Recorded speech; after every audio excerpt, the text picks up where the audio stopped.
From AccuWeather.com, this is AccuWeather Daily, a brief host-read article. It's weather news in a nutshell.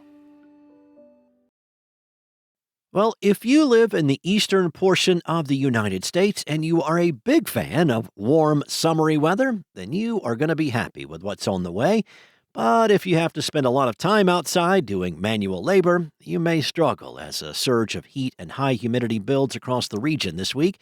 The hot, moist air can fuel drenching, locally severe thunderstorms. AccuWeather's Brett Anderson said that compared to some of the heat surges earlier this year, the one this week in terms of actual temperatures is not as extreme, as we are entering climatologically the hottest quarter of the year.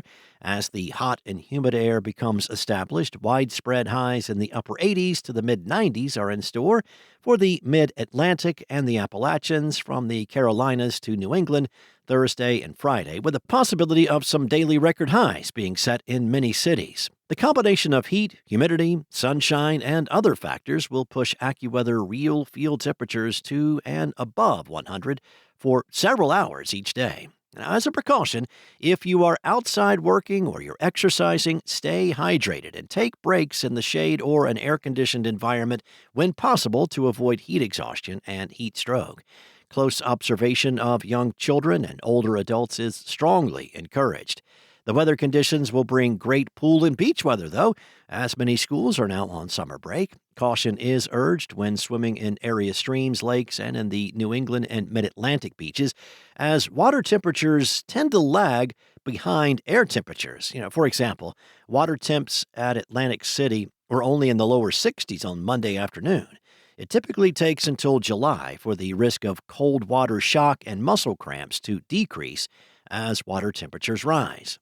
While most severe and potentially violent thunderstorms will occur in the Midwest into Thursday night, there will be some feisty, homegrown thunderstorms on a daily basis. In most situations, the main impact from the storms will be torrential downpours that may lead to flash urban flooding.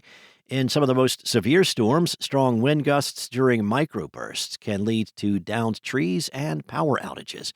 Where these more gusty storms approach the major cities, airline delays will increase due to potentially hazardous conditions for aircraft. Since most thunderstorms will form a few miles inland of the coast, most beaches should tend to stay dry most of the time this week. The best chance of rain at the beach will be in the evening as the sea breeze diminishes and a land breeze develops, allowing storms to reach the coast. There might be some exceptions to that, though. Storms Thursday afternoon and evening could be more robust than previous days, with a greater concentration of strong wind gusts from northern Virginia to southwestern Massachusetts.